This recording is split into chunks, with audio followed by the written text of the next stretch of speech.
As a woman, I love to see strong female characters in lead roles in movies, but I am sick and tired of seeing every female character in superhero movies having some sort of agenda behind them. They cannot just be good characters anymore. They need to apparently stand for something and represent something that's happening in the real world today. And it's happening time and time again, unfortunately. It's not like it just happened once or twice. No. It is consistently happening now with movies like Black Widow and even Wonder Woman 1984. And I wanted to read this new article by The Guardian, which raises the question, gal power. Is Wonder Woman 1984 the first Me Too superhero movie? Gal Gadot does battle with supervillains and everyday sexism in DC's cliche clobbering sequel. Is it a sign of the genre's future? And boy, do I hope that it's not a sign of the genre's future, because if this is the way that it is going to go, I foresee a lot of people suddenly not being interested in superhero movies anymore. So it says there's a scene in Wonder Woman 1984 where the luminous Diana Prince, Gal Gadot, glides into a crowded party. Everyone is staring at her, but this is no Cinderella moment with admiring glances and a collective gasp. It's an expose of sexual harassment.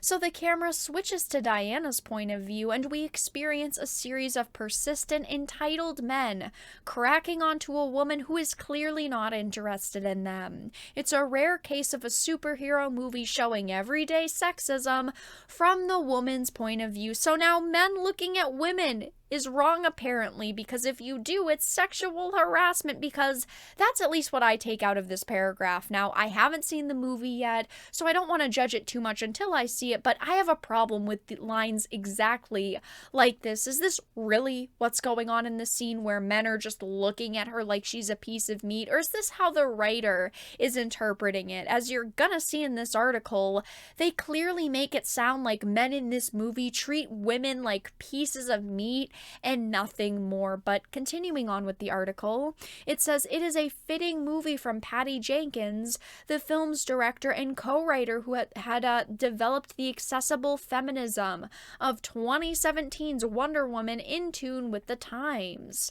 Since the release of the first film, the accusations against Harvey Weinstein emerged. The Me Too and Time's Up movements were born, and the Producers Guild of America released new guidelines to combat sexual harassment on set, and the first film to sign up to the guidelines, Wonder Woman 1984. So the PGA called these guidelines the first steps in changing Hollywood's culture, says Helen O'Hara, author of the forthcoming book Women vs. Hollywood. They signal that those in charge take sexual harassment seriously. Those are signals that have not been consistently sent through Hollywood's history. Really, the opposite has sometimes been true. Now, they reference the PGA's guidelines to changing Hollywood's culture of sexual harassment or harassment in general. What does that have to do with the story of the movie that they're trying to talk about here? Just because a movie adopts guidelines to combat harassment on the set doesn't mean that it should be thrown into the movie itself. They're trying to equate how people are acting behind the scenes to a narrative that is in this movie, and that is just so stupid.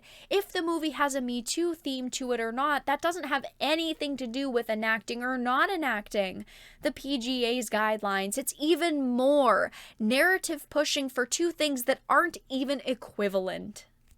So the article continues by saying, throughout Wonder Woman 1984, Diana and her new friend Barbara endure unwanted male attention. It is suggested that this is a factor in both Diana's reclusive lifestyle and Barbara's dark desire for power.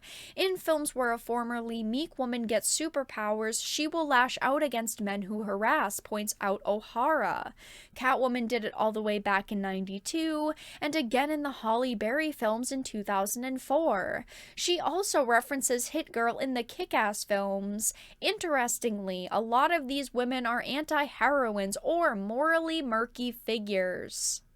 She's talking about characters who gain superpowers, who kind of lash out against a society that's bullied them, and she's trying to say that this is a trait that's only exhibited by women who are harassed in society, but no, this is a trait exhibited by characters in general that have been bullied or just not given a fair chance. It's not about being one specific gender. This happens for both male characters and female characters. It's about wanting to take control of somebody's life, and that's a human trait, and to blatantly attribute this to being a woman is freaking dumb.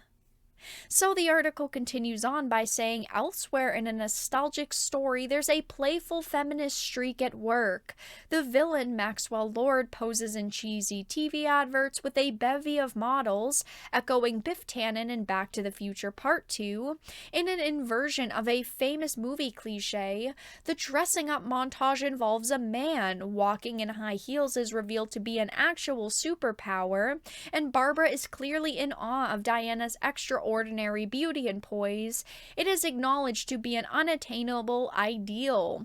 While her appearance helps her sell movies, Wonder Woman's kindness is her most important attribute in the plot. That's such a backhanded compliment. They're basically saying they only picked someone pretty because it will help sell movie tickets.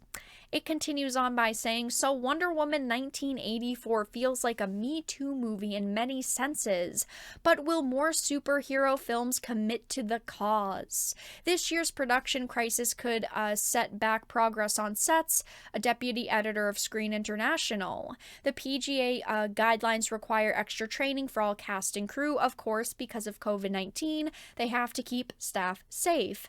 It says, at least with a bit of luck, next year will bring more female superheroes to the big screen. After releasing Captain Marvel in 2019, Disney's 2021 plans include the delayed Black Widow, directed by a female, starring Scarlett Johansson, and The Eternals, which does feature several female characters.